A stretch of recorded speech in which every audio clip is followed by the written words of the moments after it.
Okay, welcome in for an episode of 3R that I think people will find pretty intriguing, and I'm sure they'll have more than one opinion. Darren and I on the Speaking Out of Turn podcast, the last we did, we're doing Rock and Roll Hall of Fame at a suggestion of a listener, who we would kick out and who we would put in if we had our own set of rules, etc.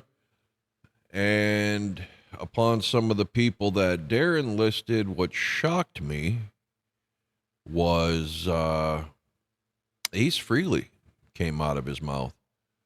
As someone who's not a huge diehard Kiss fan, it kind of took me back a little bit. Of course, this was dovetailed from the Rock and Roll Hall of Fame discussions we had where people would go in, i.e., with their band.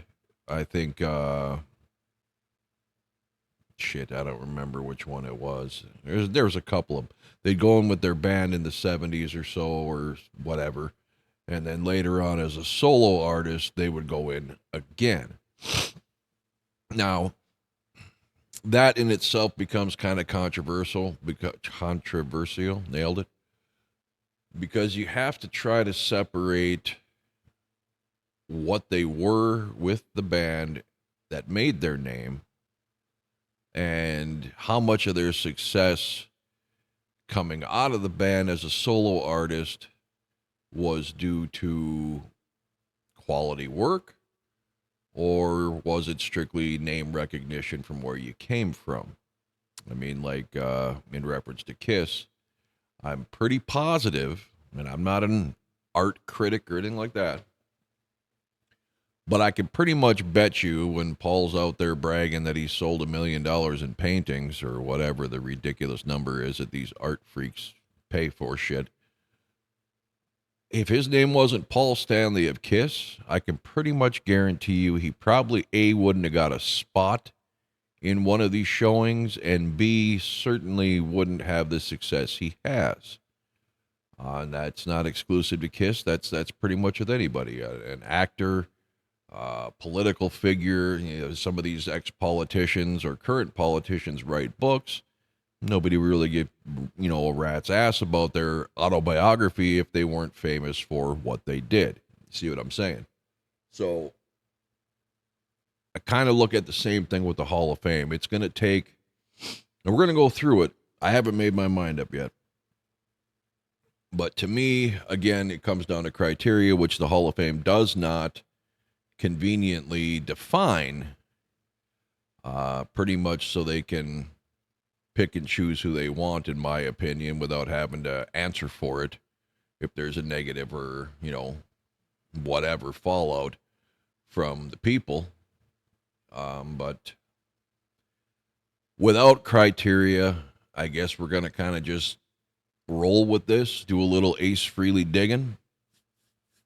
And hopefully I'll have an opinion by the end of this. I'd like to hear all your opinions in the comments and what you could use to back up your stance one way or the other. So let's start by saying, first of all, obviously I'm a huge Kiss fan. No secret here. I love all Kiss, all eras of Kiss. I love them all. Obviously, I would...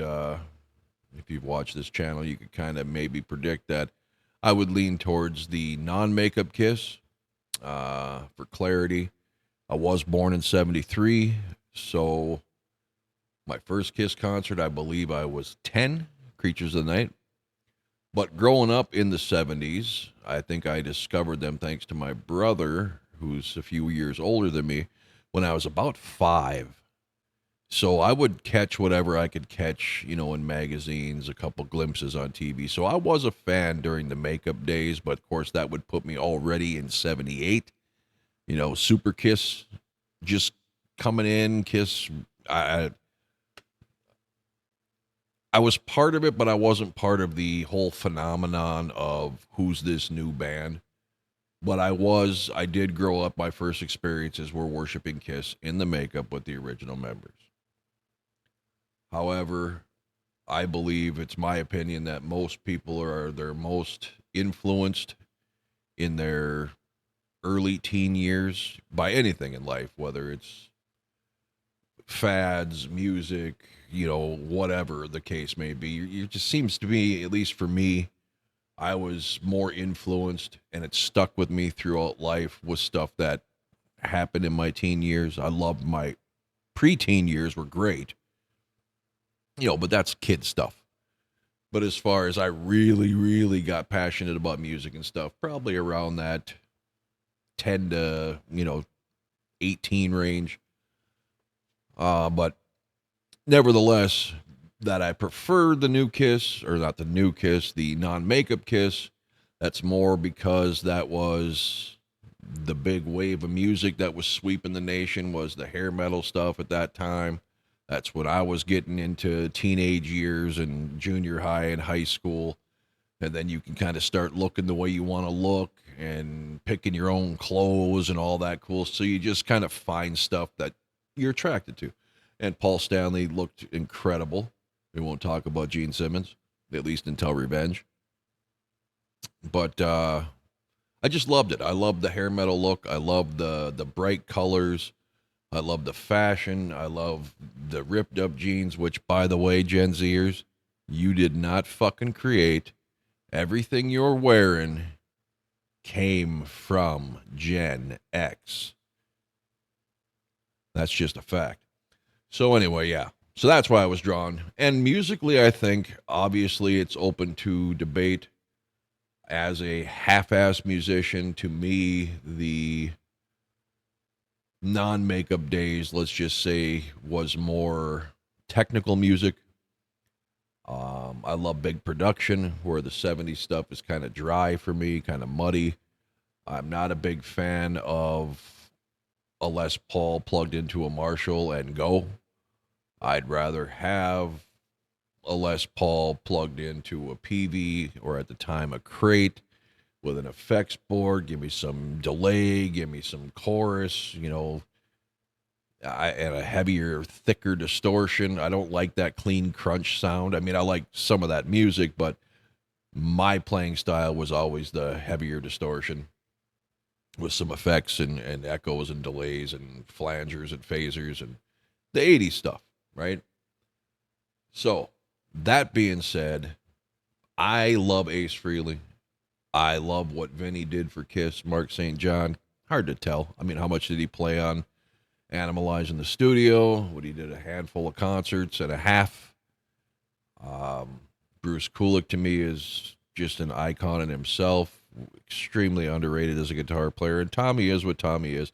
Kind of hard to know what Tommy is because he didn't record with Kiss as Tommy Thayer. It was always as the spaceman, so even on Sonic Boom and Monster, how much of that is really Tommy? I guess you could go back and listen to early Black and Blue and see what Tommy's style really is, but I really leave him out of this discussion just because I really don't know who he is as a guitar player. So does Ace Frehley have enough merit, minus the Kiss legacy, to also be enshrined in the Rock and Roll Hall of Fame on his own? Well, let's start to dig some stuff up here. So let's start up here. I don't care about all that. Let's just go down to stats.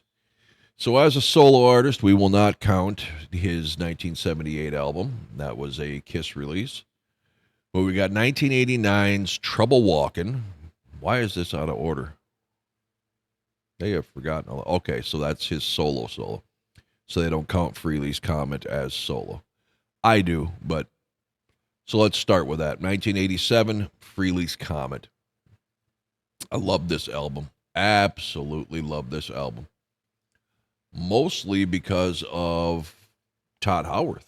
I love his voice. But we got Rock Soldiers. That was a really, really strong song from Ace. Kind of a nice anthem. Breakout, which I find annoying. Into the Night was another kind of cool mid-tempo song. Video was kind of cool. Something Moved absolutely love Todd Howard's voice on this, and it's just a rockin' typical hair metal type song. We Got Your Rock was all right, Love Me Right. Calling to Use another Todd Howard gem. Dolls was kind of cool from Frehley. Stranger in a Strange Land, don't care for, and Fractured 2. You know, I liked Fractured 1, but as a rule, I don't really care for instrumentals, so that is what it is. In the following year, he came out with Second Sighting, and he put out Insane, which was a pretty cool video, decent song. Time Ain't Running Out was a decent song from Todd. Dancing with Danger, It's Over Now was kind of sappy. Loser in a Fight, Juvenile Delinquent. Fallen Angel, I like that song, another Todd Howard gem. Separate, New Kind of Lover, and the action, Acorn, is Spinning. Another instrumental. Whatever. Then we get to solo 1989, Trouble Walking. Let's see, we got Shot Full of Rock. I really didn't care for that. Do Ya? Great song by ELO. However, in my opinion, Ace Frehley, although didn't change it much, just sounds better. It sounds more rock. 5-card Stud. And by the way, that video was awesome with that guitar with all the blinking shit on there. He's standing on the cliff. Oh, it's just fabulous video. If you haven't seen it, YouTube it. 5-card Stud. Kind of a dud. Hide Your Heart. I've heard several people do this, and nobody does it well except Paul Stanley, and even at that, it's okay. Lost in Limbo, nah. Trouble Walking, great tune. Too Young to Die, Back to School, Remember Me was a terrible fucking song. And Fractured 3. We got Live Plus One, which is, you know, they had Words Are Not Enough as the only studio track on there, and that was okay. It wasn't stellar. He's got a live greatest hits in 2006. He's got a compilation in 97 and 98 of 12 picks and Loaded Deck. So jumping back after Trouble Walking, 2009, he's got Anomaly. And here I'm going to be completely honest. When he started putting these albums out from this point on, I check out a few of the clips from the release teasers and stuff, and I just wasn't impressed. Maybe I haven't given it enough time, but off of this album, we've got Foxy and Free, Outer Space, Pain in the Neck, Fox on the Run, which I did listen to because I'm a huge Sweet fan, and though he did a decent job, nobody's going to sound better than Sweet. He does, oddly enough, on this song, have a very similar tone to his voice as Connolly, but anyway, Genghis Khan, Too Many Faces, Change the World, Space Bear, A Little Below the Angels, Sister, It's a Great Life, Fractured Quantum. Well, there's a lot of shit on here. Okay, we got some iTunes bonus track of The Return of Space Bear. And the deluxe edition from 2017 had bonus tracks, Hard for Me, Pain in the Neck, which is a slower version apparently, and again, The Return of the Space Bear. Okay. After that, 2014, he comes out with Space Invader. And he's got Space Invader, Give Me a Feeling, I Want to Hold You, Change, Toys, Immortal Pleasures, Inside the Vortex, What Every Girl Wants, Past the Milky Way, Reckless, The Joker, which I didn't hear his version, but I can't stand the fucking Steve Miller Band's version. Can't stand anything they did, really, but Starship, and then Deluxe Edition had Give Me a Feeling and Space Invader, both radio edits. Origins 1, let's just say Greatest Hits. No, I don't think so. Oh, this looks like covers. Okay, so he's got White Room, Street Fighting Man, Spanish Castle Magic, Fire and Water. I did listen to his, and I watched the video where him and Stanley got together and, you know, put their differences aside. Not bad, but I tell you, the song by Bad Company did nothing for me. A band called XYZ. on their second album, did an unbelievable version of this song. And then Paul's version was much more like Bad Company's slower version. But, geez, check out XYZ if you can find it, Fire and Water. To me, worlds beyond Bad Company's original and Paul and Ace. But Paul and Ace did a decent job. Emerald featuring Slash, so that's got to suck. Bring It On Home, Wild Thing featuring Lita Ford. Guys, what an old hag. Parasite featuring Dork 5. You ever notice this nerd? He may be a good guitar player, but the old Paul line plays it up around his neck like a ukulele because he can't, play standing up and reach down because he's not that good. Magic Carpet Ride, terrible fucking song by everybody involved. Cold Gin, Till the End of the Day. Rock and Roll Hell. How dare you do Rock and Roll Hell? Anyway, that's Origins Volume 1. Then Spaceman in 2018. I'm going to get to something about this when I'm done with these albums. Without You, I'm Nothing. Rockin' with the Boys. Your Wish Is My Command. Bronx Boy. Pursuit of Rock and Roll. I Want to Go Back. Mission to Mars. Off My Back. And Quantum Flux. Not to be confused with the flux capacitor, which I've got to replace in my car right now. And then we go to Origins Volume 2.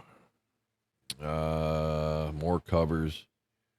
Yeah, who gives a shit? Space, yeah, Jumpin' Jack Flash. Terrible fucking song. Lola, decent by the Kinks. Haven't heard Frehley, but if you want to hear a kick-ass version, Andy Taylor. Former Duran Duran guitarist. Check it out. Phenomenal version. 30 Days in the Hole, Manic Depression Kicks. We got to get out of this place.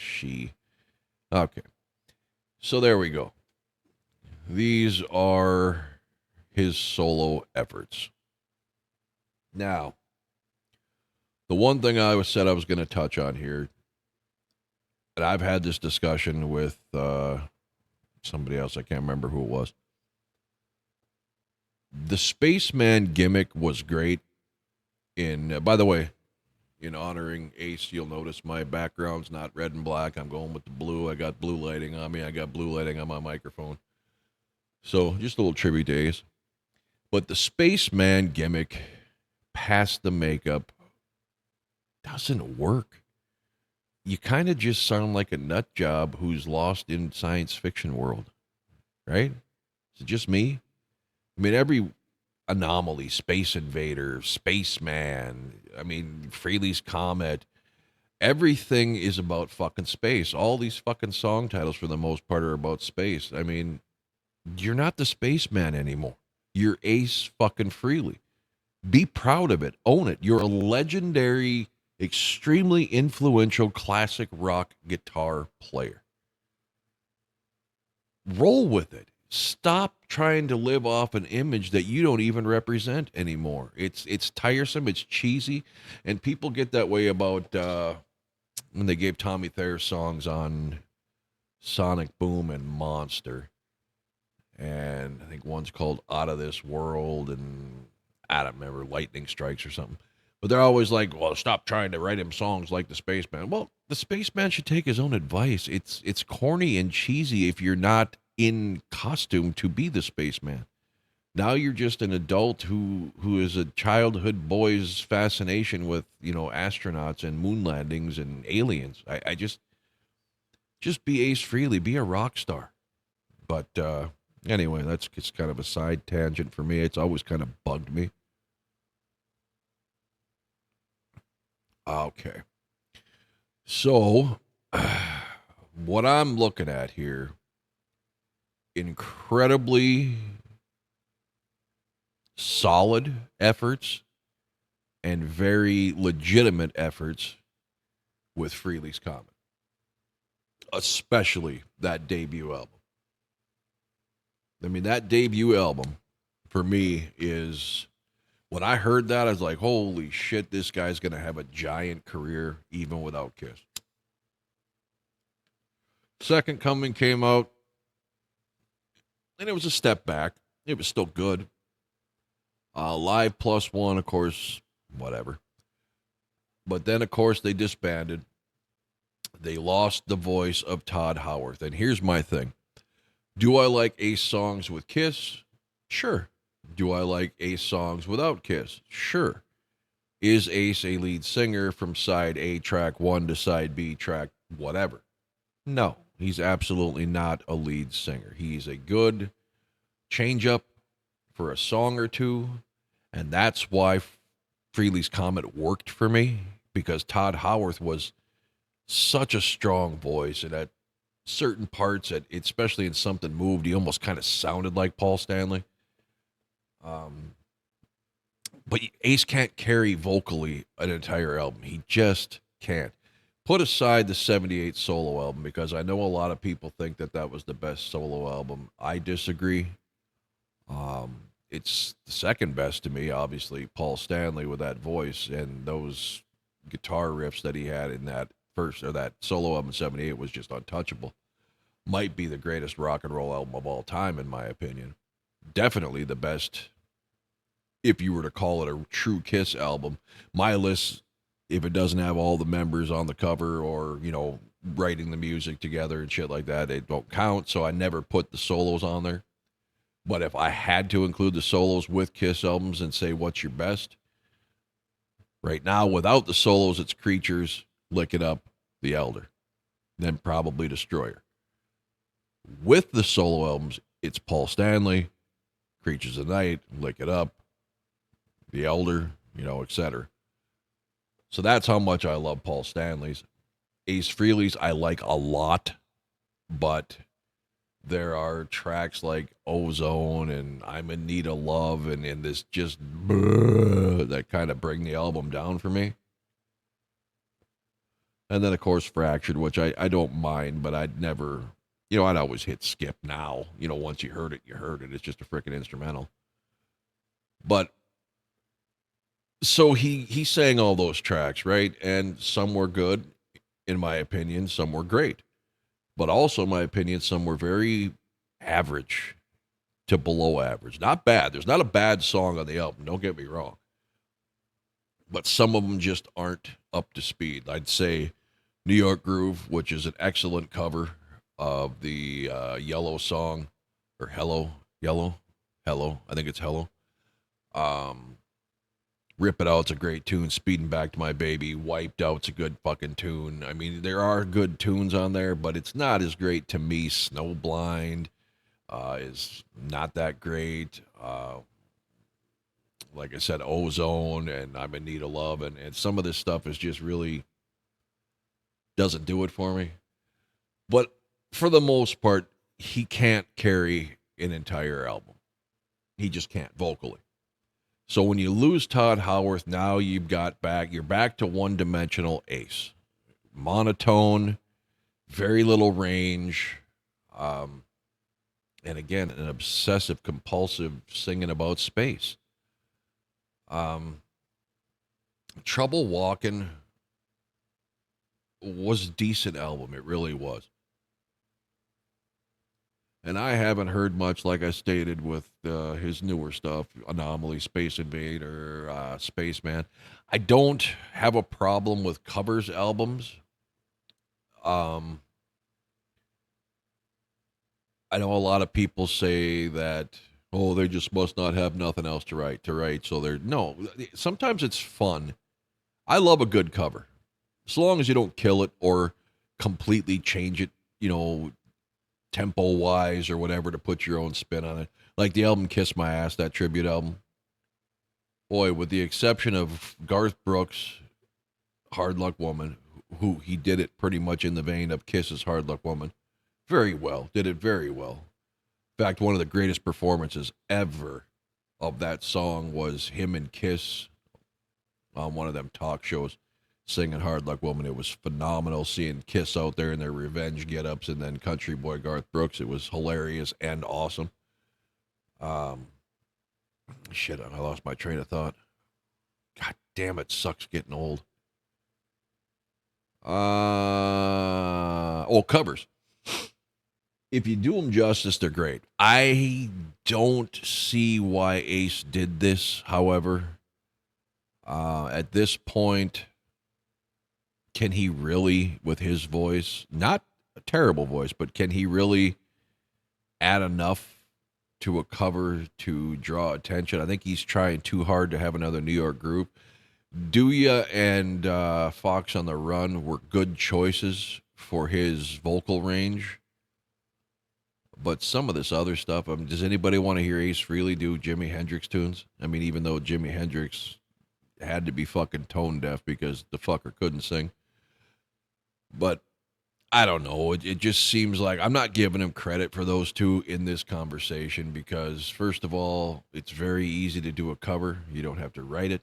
You don't have to come up with a melody. You don't have to come up with the music composition. All you got to do is learn how to play it, sing it, and maybe put your own little spin on it. So it's very easy to do a cover if you've got musical ability and a decent voice. So those aren't going to get figured into my judging whether or not he is HOF material on his own. So, in conclusion to that part of it, I was hoping I'd have a more slam dunk outtake on this by the time I was done reviewing this stuff. I would say, given 2 or 3 more albums with Frehley's Comet, with at least him and Howarth, Regan and God, the drummer from Letterman, Anton Fig. Yeah, they're important to the sound, but Howard's voice with Frehley's guitar, if you'd gave them 5 albums, not a live plus 1, but 5 albums, and if they had been remotely comparable to Frehley's Comet's debut, they'd have to be a little better than Second Sighting. I would say Frehley's Comet, say if they had 5 albums over 10 years and did some good tours and, became if not a strong headliner, at least a mid-tier on a 3-band bill, I would say Frehley's Comet would have a good shot, in my opinion, of being Hall of Fame worthy. Frehley on his own, and obviously fairness in conversation here, I have not really listened to Anomaly, Space Invader, and Spaceman. But with that being said, being in the KISS community as much as I am, at least online, I don't hear much about it. I don't hear negative or positive. That's the problem. If this stuff was really good and it just was a matter of me not checking it out, I think I would have heard more raves, more people constantly referencing song here, a song there, but it just isn't the case. It seems to me like his career since Frehley's Comet, maybe Trouble Walking, was success somewhat, but from Anomaly out, it seems like his career is pretty much a throwaway that is only really picked up by the diehard Frehley fans. Maybe I'm wrong,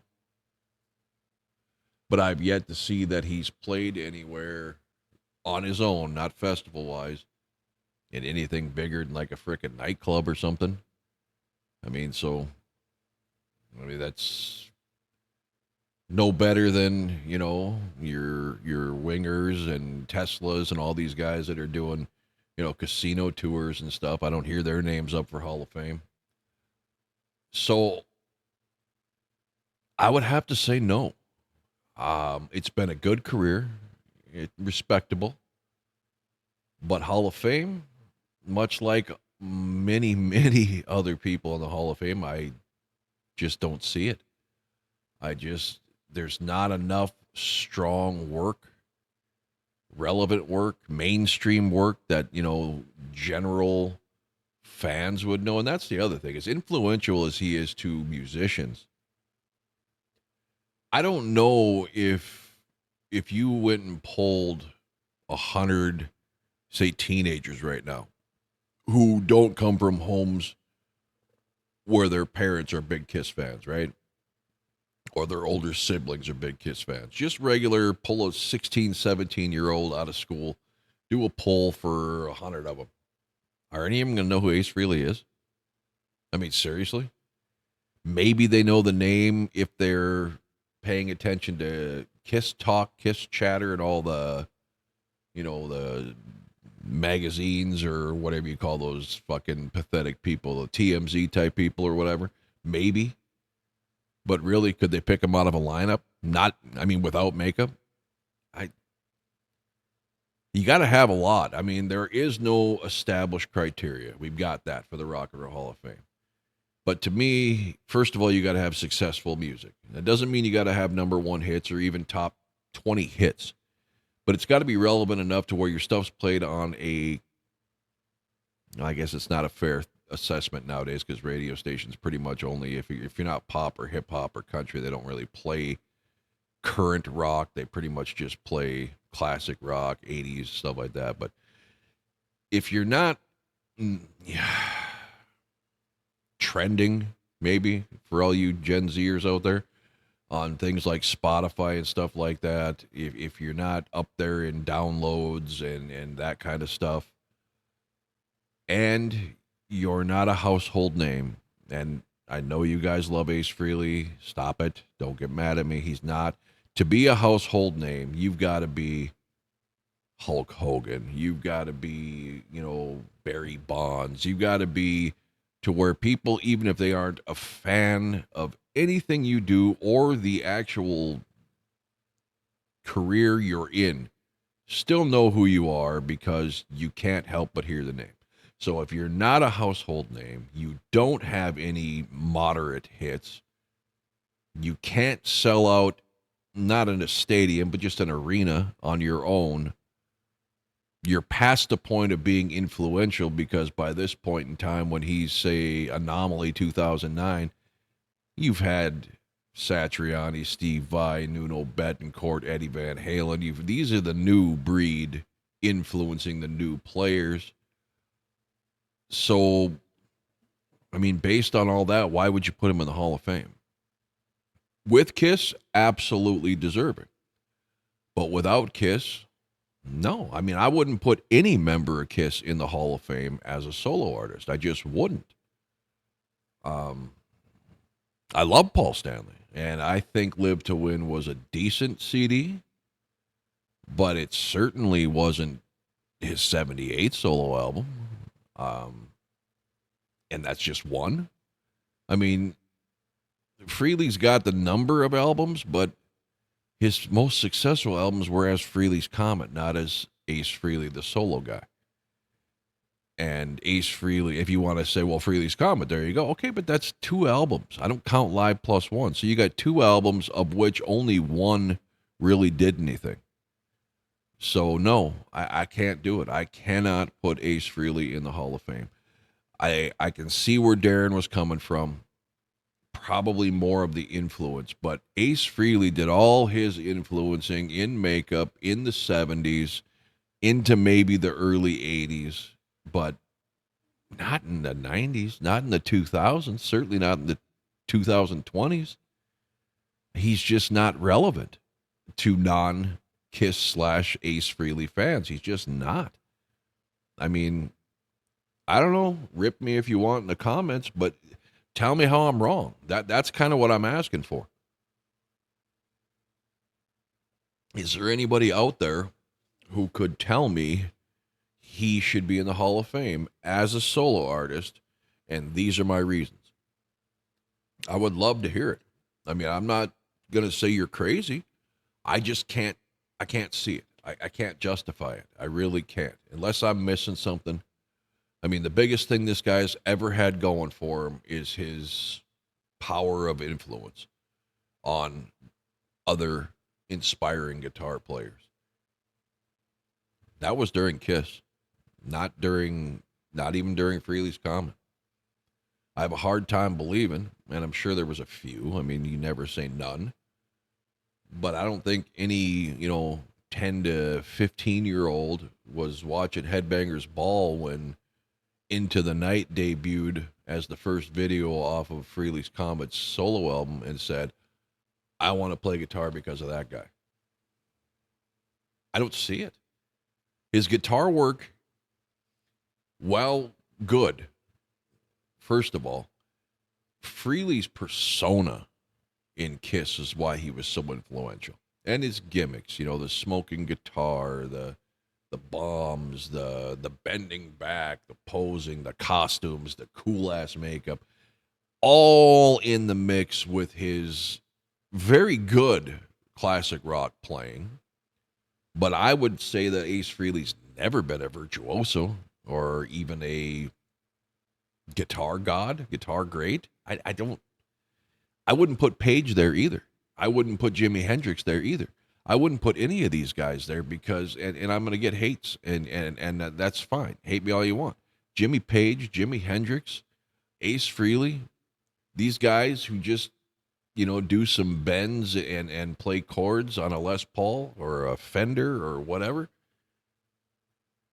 They might have had some wild techniques to how they did it. Jimi Hendrix lighting the guitar on fire. But it wasn't until really the later 70s and 80s where guitar players really started being a spectacle. Like, holy shit, look at that guy go.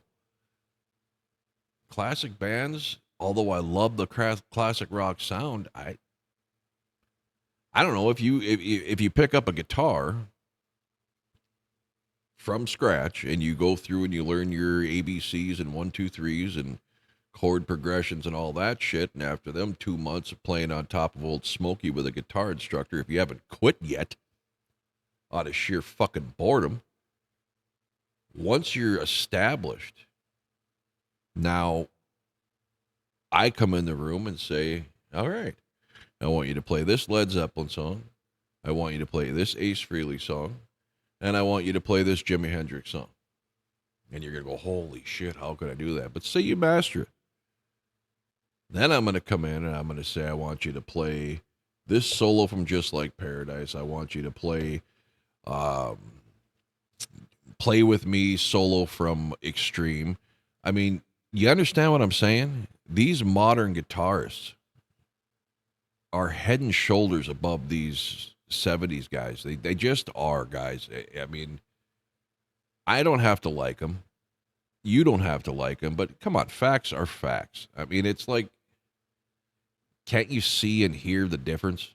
I mean, you might not like it, and like Gene says, it just sounds like an angry Beavis. Okay, but, and I don't like that either. I don't like a solo just for solo's sake. I certainly don't like shredding. I never have cared for it. But the classic rock guitar is not, it takes a lot to create it, to think of it, and put it to the fretboard. But as far as learning how to play it as a fan, it's so much easier than what these modern guys do. So he doesn't bring it from a musical side either. His influence was basically due to his persona, his aura, his being.